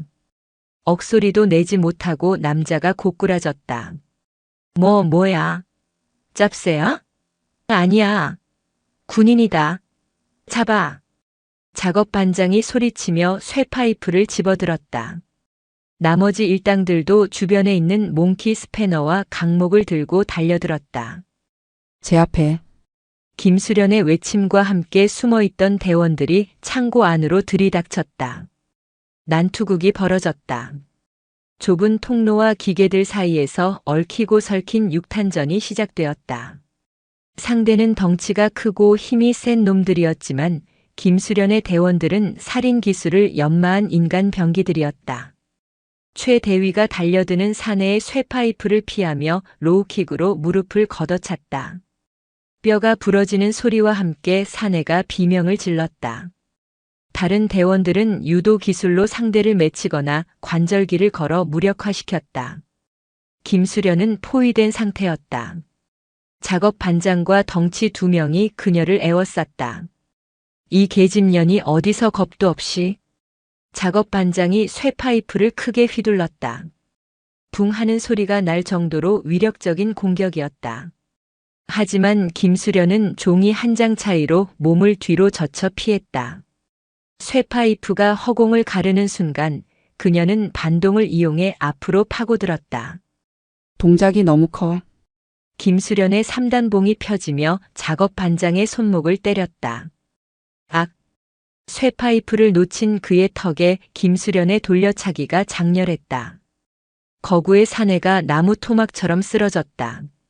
남은 2명이 동시에 달려들었지만 김수련은 당황하지 않았다. 그녀는 한 명의 팔을 잡아 끌어당기며 다른 한 명의 공격을 막는 방패로 사용했다. 동료끼리 부딪혀 우왕좌왕하는 사이 김수련은 춤을 추듯 유연하게 움직이며 그들의 급소를 가격했다. 목 오금 명치. 정확하고 간결한 타격에 거구들이 줄줄이 나가떨어졌다. 5분도 채 되지 않아 창고 안은 신음소리만 가득했다. 12명의 일당이 전원 제압당해 바닥을 구르고 있었다. 김수련은 흐트러진 호흡을 가다듬으며 쓰러진 양복쟁이에게 다가갔다. 그는 고통에 몸부림치며 기어가고 있었다. 김수련이 군화발로 그의 가슴을 밟아 눌렀다. 실장이라고 했나? 자네가 모시는 이사님이 누구지? 너 실수하는 거야. 내가 누군지 알면 감당 못해. 지겹군. 조태상도 똑같은 소리를 하더니 김수련은 바닥에 떨어진 남자의 휴대폰을 집어들었다. 잠금이 걸려 있었지만 지문 인식을 위해 남자의 엄지손가락을 억지로 가져다 댔다. 띠링. 잠금이 풀리고 통화 목록이 떴다. 가장 최근 통화 기록. 이사님이라는 이름이 선명했다. 김수련은 망설임 없이 통화 버튼을 눌렀다. 신호음이 몇 번 가더니 중후한 목소리가 들려왔다. 박 실장. 일은 잘 처리됐나? 기름은 다 뺐고. 김수련은 잠시 침묵하다가 입을 열었다. 유감스럽게도 박 실장은 지금 대답하기 곤란한 상태입니다. 제가 대신 전해드려도 될까요? 수화기 너머에서 침묵이 흘렀다. 당황한 기색이 역력했다. 누구냐? 너. 제1군단장 김수련입니다. 이사님 목소리가 아주 낯이 있군요. 지난달 국회 국방위 회식 자리에서 뵈었던 것 같은데. 김수련의 기억력이 비상하게 돌아갔다. 이 목소리, 이 억양. 분명히 들어본 적이 있었다. 그는 바로 전 국방부 군수국장이자 현직 여당 국방위원회 보좌관 황보준이었다. 군복을 벗고 정치권으로 넘어가 군수산업 이권에 개입하고 있다는 소문의 주인공. 김수련 중장. 선을 넘는군. 거기가 어딘 줄 알고 들어간 건가? 거기는 자네가 건드려선 안 될 성역이야. 성역? 내 눈에는 그저 쥐새끼들의 소굴로 보일 뿐입니다. 오늘부로 당신들의 그 더러운 빨대는 끊겼습니다. 그리고 곧 당신을 만나러 갈 겁니다. 수갑 챙겨서. 재미있군. 계집아이가 장군 달더니 세상 무서운 줄 모르는구나. 그래, 어디 한번 해봐. 자네가 이길 수 있을지 아니면 쥐도 새도 모르게 사라질지. 전화가 끊겼다.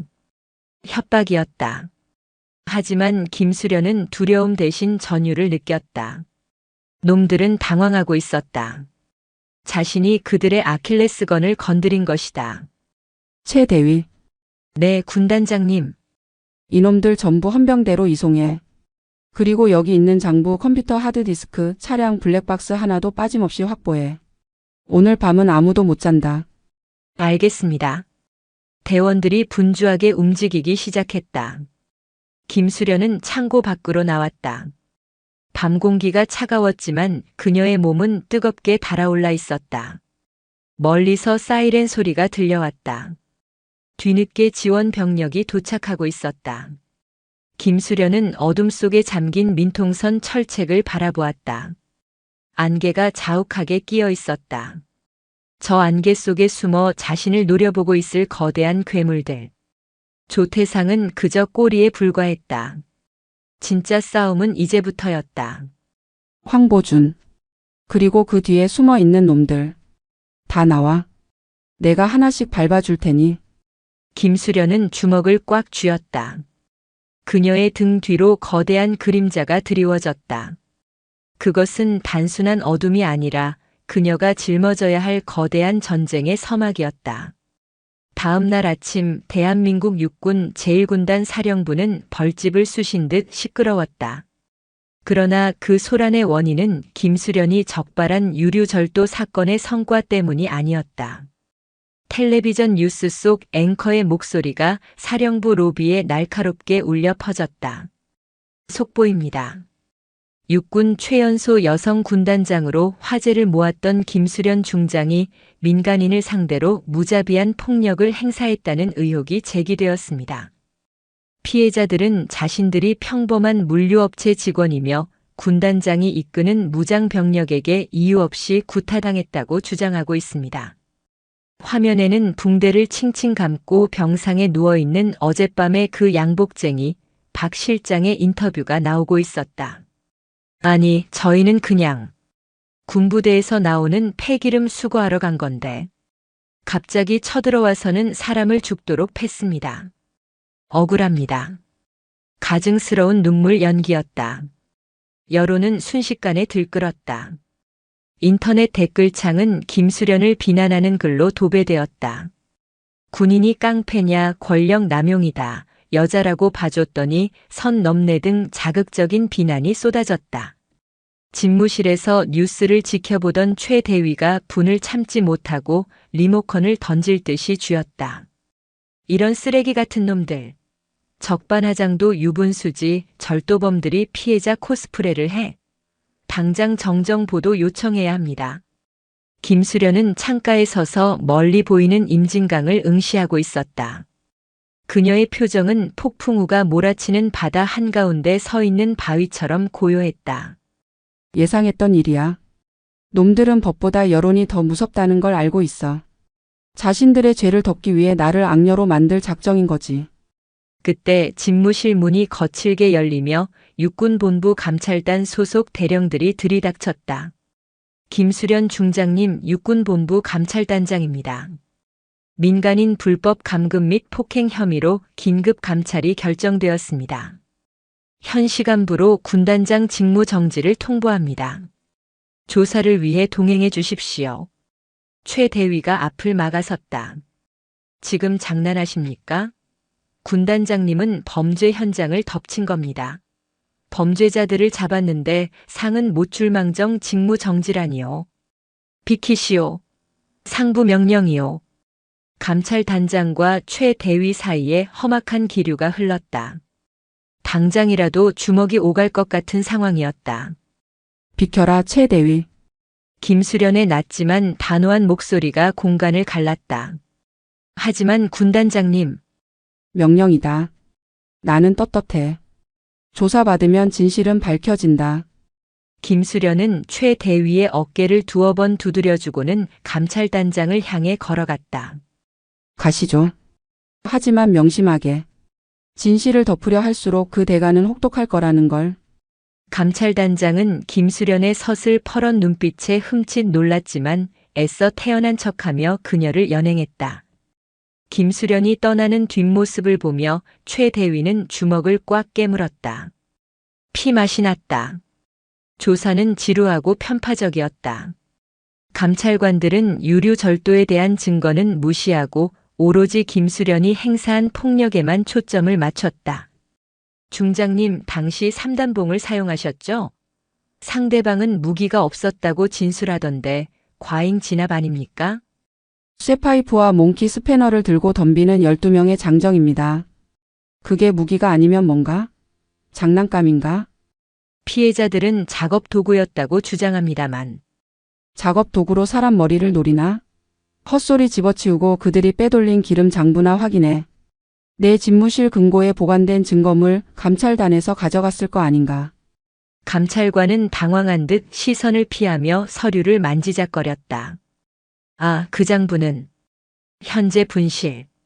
아니, 이송 중에 착오가 있어서 소재 파악 중입니다.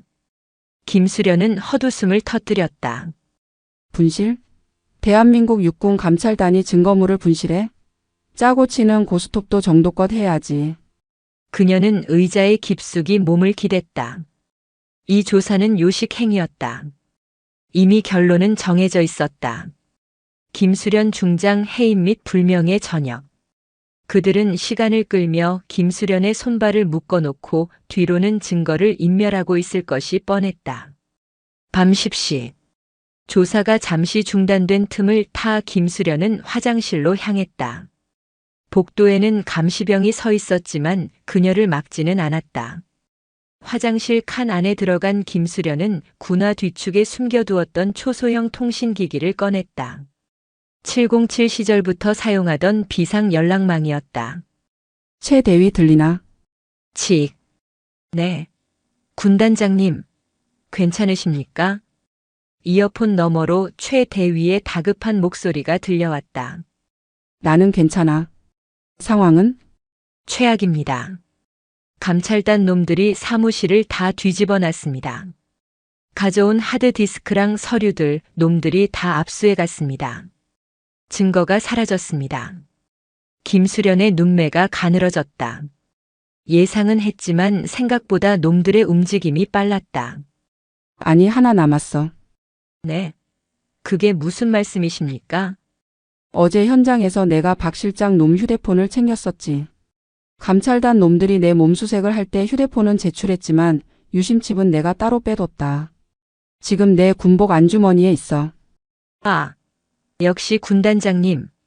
이 유심칩에 놈들의 통화 기록, 문자 내역, 그리고 자금 이동 경로가 다 들어있을 거야.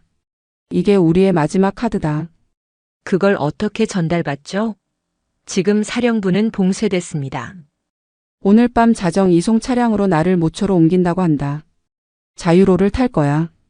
파주 출판단지 휴게소 인근 그곳이 포인트다.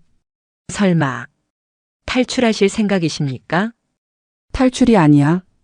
작전상 후퇴 후 반격이지. 준비해. 통신을 끄는 김수련은 유심칩을 꽉 쥐었다. 이것마저 뺏기면 끝이었다. 자정.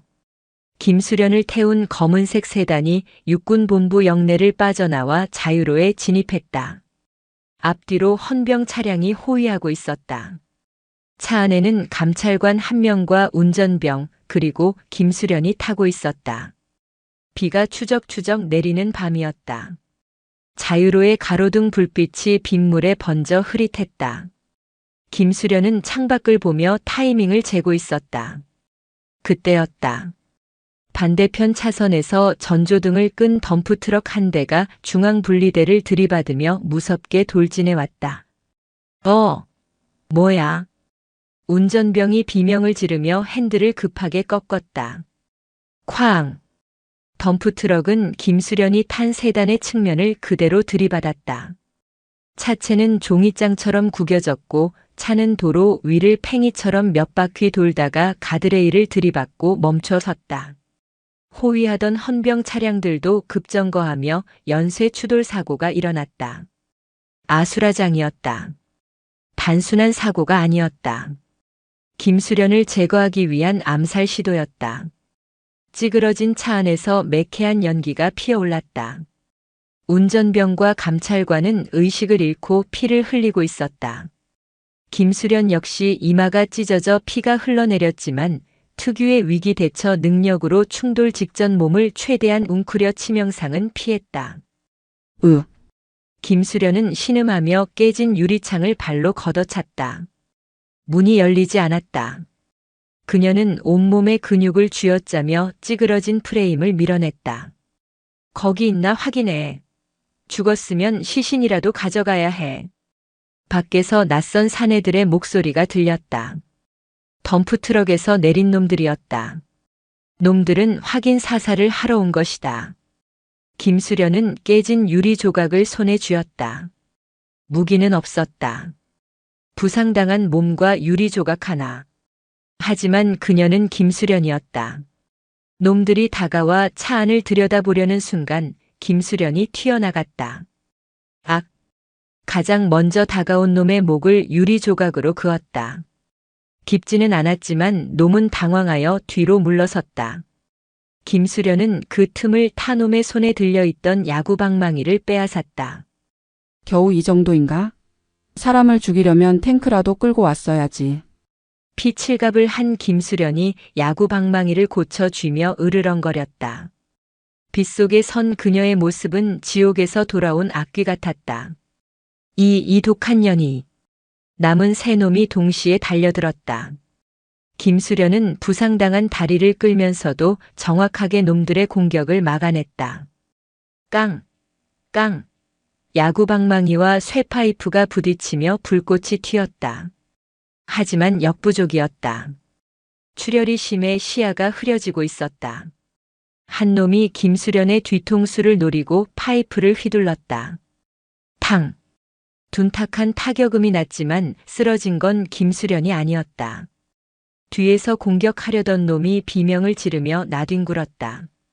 어둠 속에서 오토바이 한 대가 굉음을 내며 나타났다. 헬멧을 쓴 라이더가 날라차기로 놈들을 순식간에 제압했다. 군단장님, 늦었습니다. 헬멧을 벗자 최 대위의 얼굴이 드러났다. 그는 김수련을 부축해 오토바이 뒷좌석에 태웠다. 타이밍 한번 기막히군. 가자. 오토바이는 빗길을 뚫고 어둠 속으로 사라졌다. 놈들은 닭 쫓던 개 지붕 쳐다보듯 멍하니 서 있을 뿐이었다. 김수련은 최 대위의 등 뒤에 기대어 거친 숨을 몰아쉬었다. 주머니 속의 유심칩은 무사했다. 죽음의 문턱을 넘었지만 그녀의 심장은 그 어느 때보다 뜨겁게 뛰고 있었다. 이제 더 이상 물러설 곳은 없었다. 파주시 외곽 폐차장 구석에 위치한 컨테이너 박스. 겉보기에는 고물상 사무실 같았지만 내부는 최첨단 장비로 가득 찬 707 출신 예비역들의 아지트였다. 김수련은 이곳에서 응급 처치를 받았다. 이마에는 거즈를 붙이고 멍든 팔에는 붕대를 감았다. 통증이 밀려왔지만 진통제 없이 참아냈다. 정신을 맑게 유지해야 했기 때문이다. 분석은 끝났나? 김수련이 노트북 앞에 앉아있는 정보 분석관에게 물었다. 그는 707 시절 김수련의 팀원이었던 박 중사였다. 전역 후 보안업체에서 일하다가 김수련의 호출을 받고 한달음에 달려온 의리파였다. 네, 군단장님. 이 유심칩, 보물 창고입니다. 박 실장 놈이 황보준 그자와 주고받은 문자, 통화 녹음 파일, 그리고 결정적으로 비자금 장부 사진 파일이 들어있습니다. 박 중사가 화면을 띄웠다. 빼곡하게 적힌 숫자들과 계좌번호. 그리고 그 돈이 흘러들어간 최종 목적지가 적혀 있었다. 황보준. 그리고 그 위에 있는 놈들 명단까지 있군. 김수련의 눈이 번뜩였다. 명단에는 군 수뇌부뿐만 아니라 재계 인사들의 이름도 포함되어 있었다. 거대한 카르텔이었다. 하지만 이것만으로는 부족합니다. 이건 디지털 파일이라 조작됐다고 우기면 그만입니다. 법적 효력을 가지려면 원본 장부 혹은 놈들이 범죄를 저지르고 있다는 결정적인 현장을 잡아야 합니다. 최 대위가 걱정스러운 듯 말했다.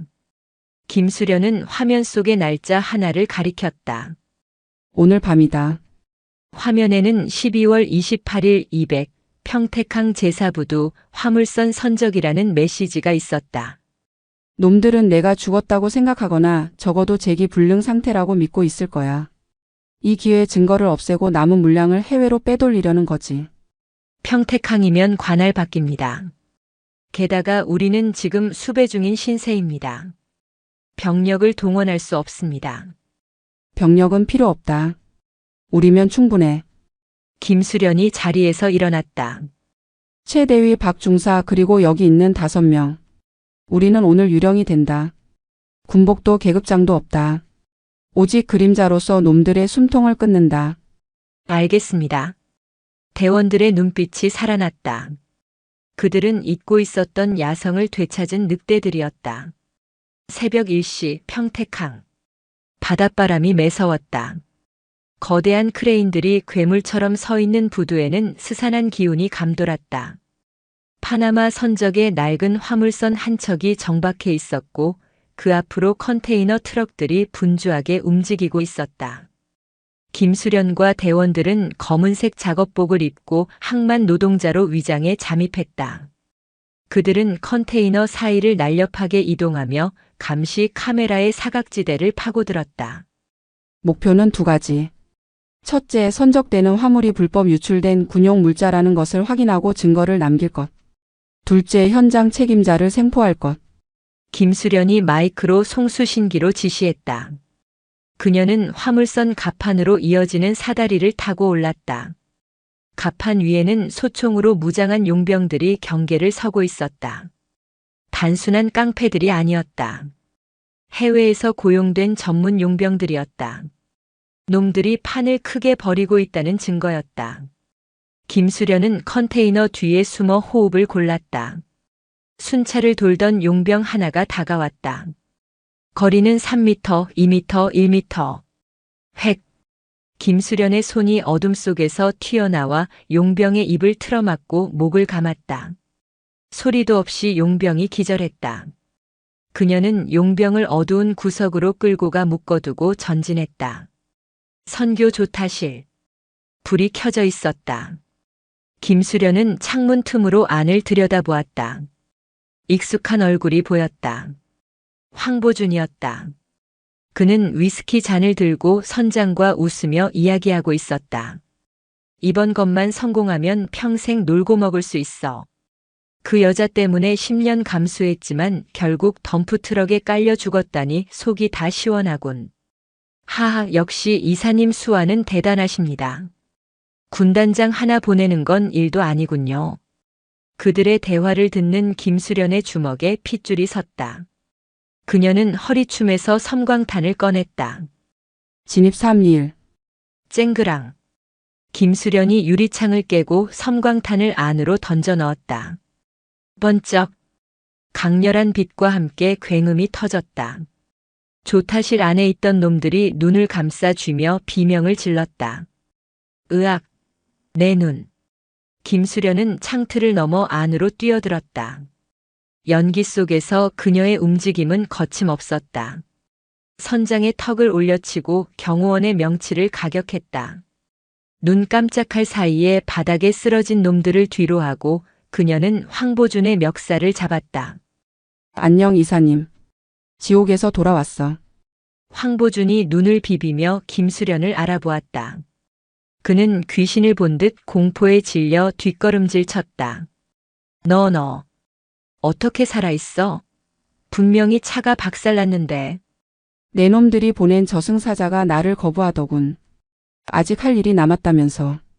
김수련은 황보준을 벽으로 밀어붙였다. 살려줘. 돈이 필요해. 원하는 만큼 줄게. 제발 목숨만은. 돈은 필요 없어. 내가 필요한 건 내 입에서 나올 진실이야. 그때 밖에서 총소리가 들려왔다. 탕, 타탕. 군단장님, 적들이 몰려옵니다. 수가 너무 많습니다. 포위됐습니다. 최 대위의 다급한 무전이었다. 갑판 위에 있던 용병들이 선교 쪽으로 병력을 집중하고 있었다. 김수련은 황보준을 방패막이로 삼아 조타실 문을 잠갔다. 이거 방탄유리야. 놈들이 못 들어와. 황보준이 덜덜 떨며 말했다. 그래? 그럼 우린 여기서 독 안에 든 쥐가 되는 건가? 김수련은 씩 웃었다. 그녀는 조타실 내부에 있는 방송 장비를 켰다. 그리고 마이크를 잡았다. 아, 밖에 있는 용병들 잘 들어라. 너희 고용주 황보준이 지금 내 손 안에 있다. 허튼 짓 하면 이놈 목부터 날아간다. 밖에서의 사격이 멈췄다. 김수련은 황보준의 머리에 깨진 유리 조각을 들이댔다. 자, 이제 전 국민에게 생방송을 해볼까? 김수련은 박 중사에게 신호를 보냈다. 네, 연결되었습니다. 지금 이 상황 국방부 홈페이지와 주요 방송사 서버로 실시간 송출 중입니다. 박 중사가 해킹 실력을 발휘해 현장 상황을 라이브로 중계하기 시작했다. 화면에는 피투성이가 된 김수련이 겁에 질린 황보준을 잡고 있는 모습이 적나라하게 비쳤다. 대한민국 국민 여러분, 저는 육군 중장 김수련입니다. 저는 지금 군수 비리의 몸통 황보준을 잡고 있습니다. 이 화물선에는 여러분의 세금으로 산 군용 물자가 실려 있습니다. 김수련의 목소리는 떨리지 않았다. 그녀는 카메라를 응시하며 또박또박 말을 이었다. 저들은 저를 죽이려 했고 군을 모욕했습니다. 하지만 저는 살아남았습니다. 그리고 이제 심판을 시작하려 합니다. 그녀는 황보준을 카메라 앞으로 들이밀었다. 말해. 내 뒤에 누가 있는지. 그리고 이 모든 것이 누구의 지시인지. 지금 말하지 않으면 너는 여기서 나와 함께 수장될 거다. 김수련이 조타실의 자폭 스위치 커버를 열었다. 아, 안 돼. 말할게. 다 말할게. 강 의원이 시켰어. 국방이 강철민 의원이 몸통이야. 나는 시키는 대로 했을 뿐이라고. 전국에 생중계된 황보준의 자백. 그것은 핵폭탄급 발언이었다. 여당 실세 국회의원의 이름이 나오자 방송을 보고 있던 모든 사람이 경악했다.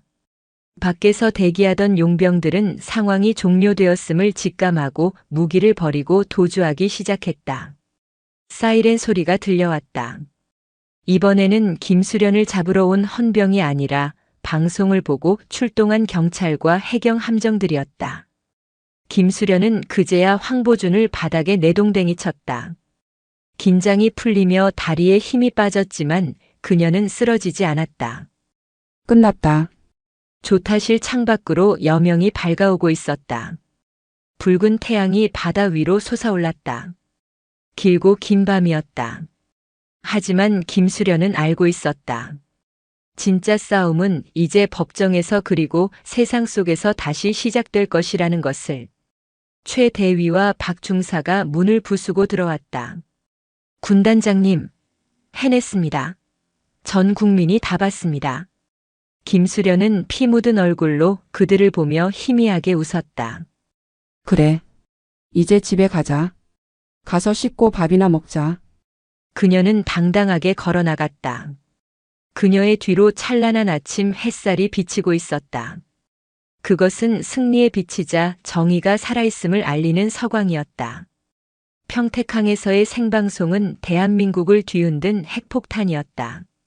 스마트폰 화면을 통해 김수련의 피 묻은 얼굴과 황보준의 자백을 목격한 국민들은 충격과 분노에 휩싸였다.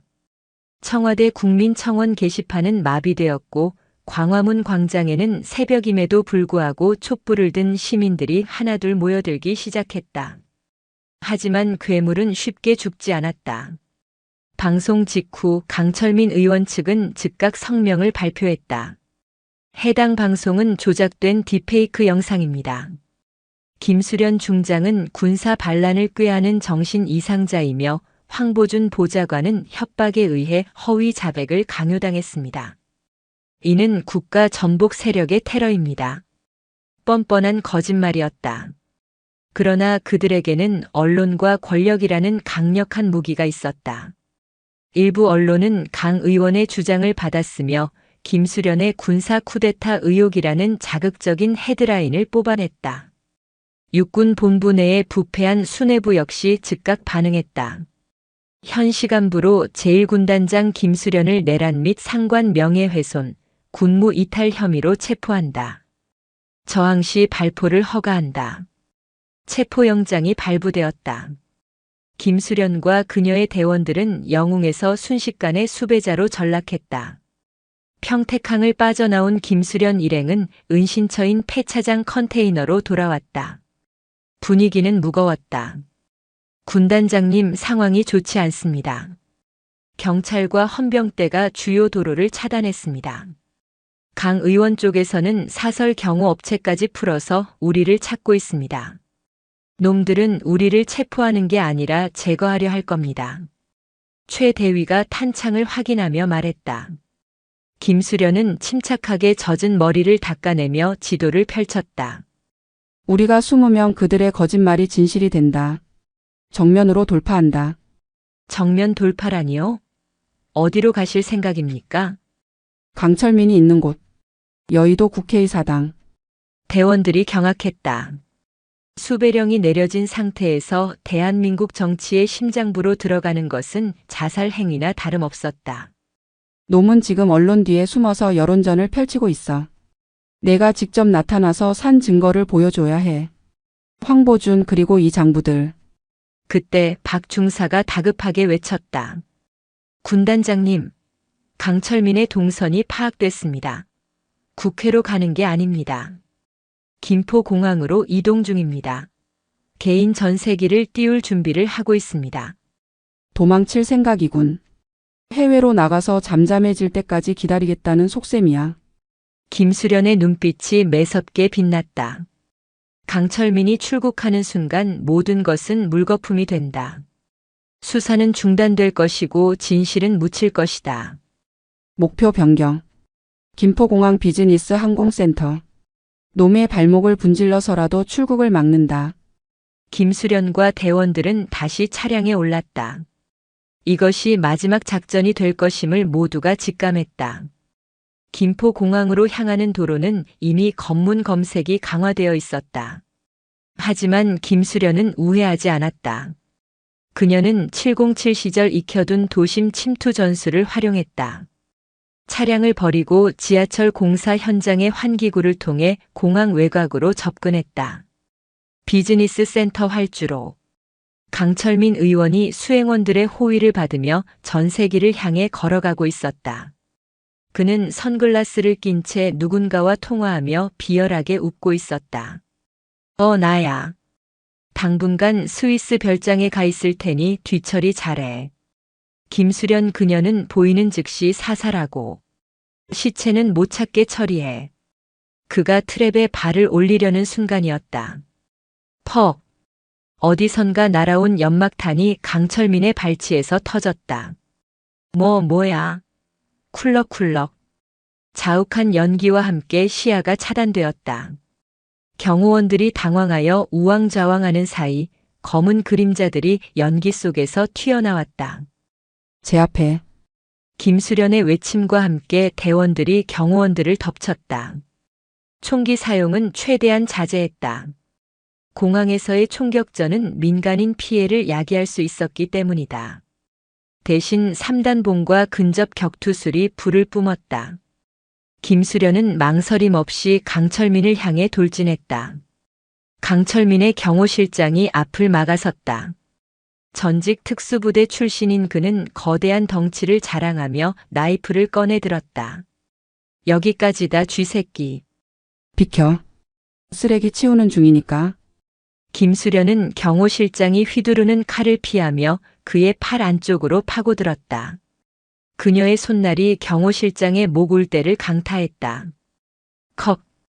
경호실장이 휘청거리는 틈을 타 김수련은 그의 팔을 꺾어 업어치기로 바닥에 꽂아버렸다. 쿵 하는 소리와 함께 거구가 실신했다. 이제 남은 건 강철민뿐이었다.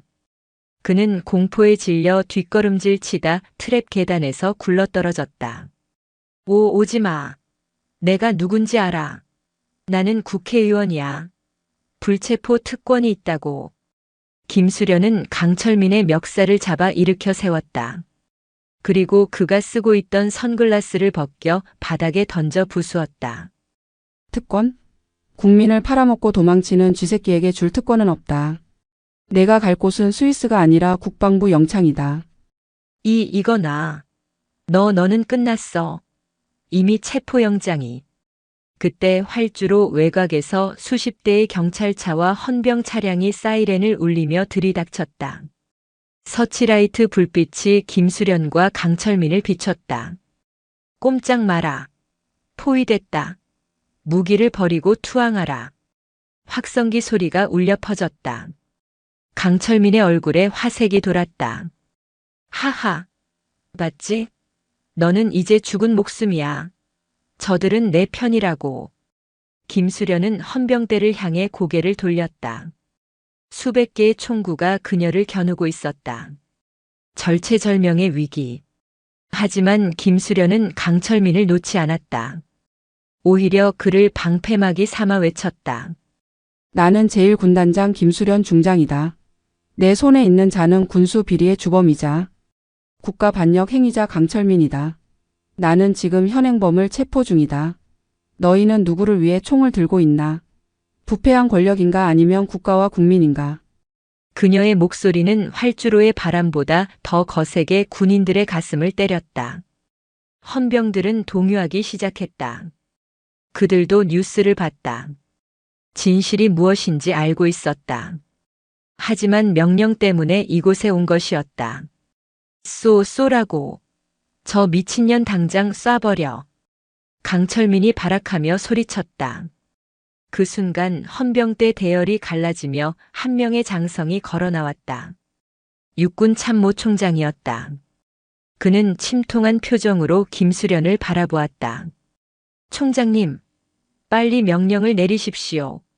저 반란군 수괴를 사살하십시오. 강철민이 애원하듯 외쳤다. 참모총장은 천천히 손을 들어 올렸다. 사격 중지. 그리고 그는 강철민을 향해 차갑게 말했다. 강철민 의원. 당신을 군사 기밀 유출 및 뇌물수수, 살인 교사 혐의로 긴급 체포합니다. 민간 검찰과 합동수사본부가 이미 구성되었습니다. 뭐라고? 당신 미쳤어? 내가 누군지. 연행해. 참모총장의 명령에 헌병들이 달려들어 강철민에게 수갑을 채웠다. 강철민은 끌려가면서도 욕설을 퍼부었지만 아무도 듣지 않았다. 참모총장은 김수련에게 다가왔다. 그는 김수련의 상처투성이 얼굴과 찢어진 옷을 보며 경례를 올렸다. 자네가 옳았네. 내가 늦어서 미안하다. 김수련은 그제야 긴장이 풀리며 다리에 힘이 빠졌다. 최 대위가 달려와 그녀를 부축했다. 아닙니다. 군인은 임무를 완수할 뿐입니다. 그녀는 흐릿해지는 의식 속에서도 끝까지 경례 자세를 유지하려 애썼다. 멀리서 아침 해가 떠오르고 있었다. 길고 길었던 어둠의 시대가 끝나고 있었다. 계절이 바뀌었다. 임진강변의 억새들이 차가운 겨울바람에 몸을 누이고 있었다. 대한민국은 지난 몇 달간 거대한 소용돌이 속에 있었다. 강철민 게이트로 명명된 군수비리 사건은 정재계를 강타했다. 강철민 의원은 무기징역을 선고받았고 그와 결탁했던 수십 명의 장성과 기업인들이 줄줄이 구속되었다. 그리고 그 중심에 있었던 조태상 소장. 그는 감옥 독방에 갇혀 매일같이 참회의 눈물을 흘리고 있었다. 그의 화려했던 인맥은 모래성처럼 무너졌고 면회 오는 사람 하나 없는 처량한 신세가 되었다.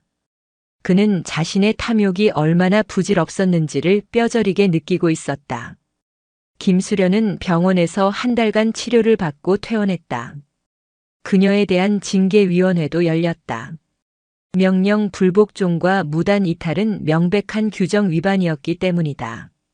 하지만 국민 여론은 그녀를 참군인이라 부르며 열광했고 국방부는 고심 끝에 그녀에게 정직 3개월이라는 경징계를 내리는 것으로 마무리했다.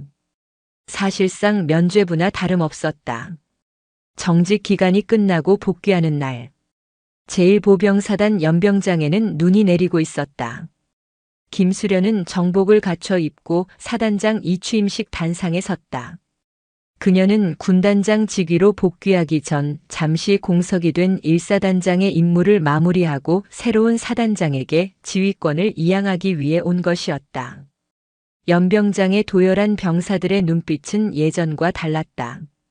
흙먼지 투성이었던 군복은 깨끗했고 굶주림에 지쳐있던 얼굴에는 생기와 자부심이 넘쳤다. 그들은 자신들의 지휘관이 누구인지, 자신들이 지키는 것이 무엇인지를 정확히 알고 있었다. 전진. 부대 열중시여. 김수련의 목소리가 스피커를 타고 울려 퍼졌다. 지난 겨울 우리는 혹독한 추위와 싸워야 했다. 하지만 그 추위는 날씨 때문이 아니었다. 우리의 양심이 얼어붙었고 정의가 식어 있었기 때문이었다. 그녀는 병사들 하나하나와 눈을 맞추며 말을 이었다. 하지만 너희는 견뎌냈다. 그리고 증명했다.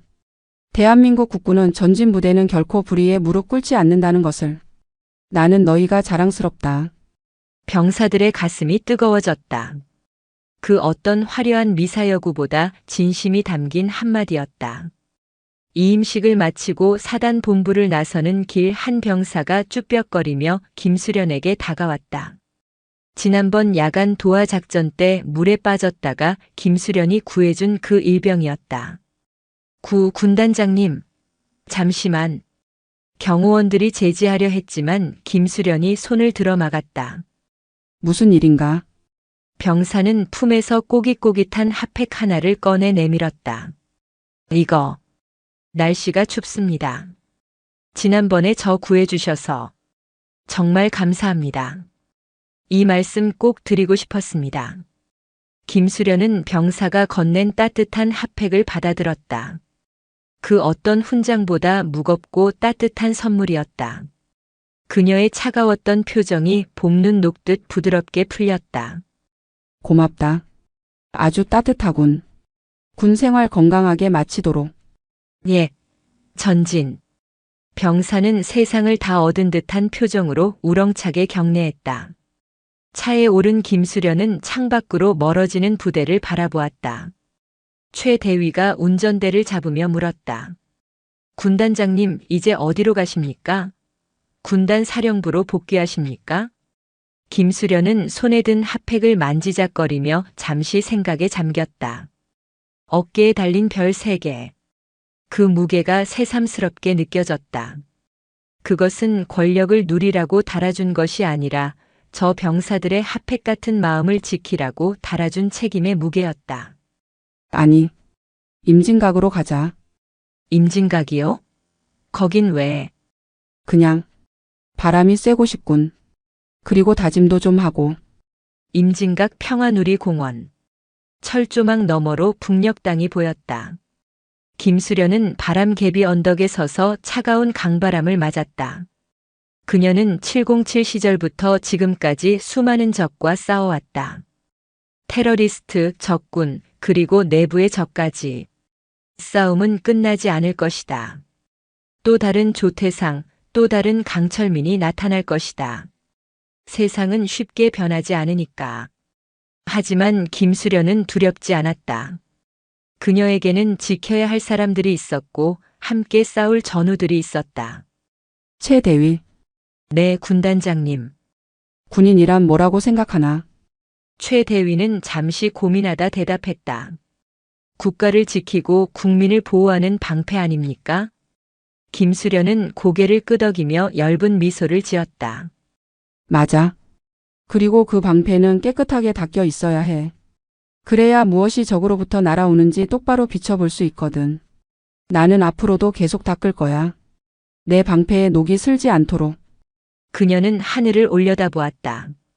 구름 사이로 한 줄기 햇살이 내리쬐어 그녀의 어깨 위 별을 비추었다. 가자. 할 일이 많다. 김수련이 뒤돌아섰다. 그녀의 발걸음은 묵직하고 거침없었다. 차가운 겨울 바람 속에서도 봄의 기운이 꿈틀거리고 있었다. 정의가 살아있는 한 그들의 전진은 멈추지 않을 것이다.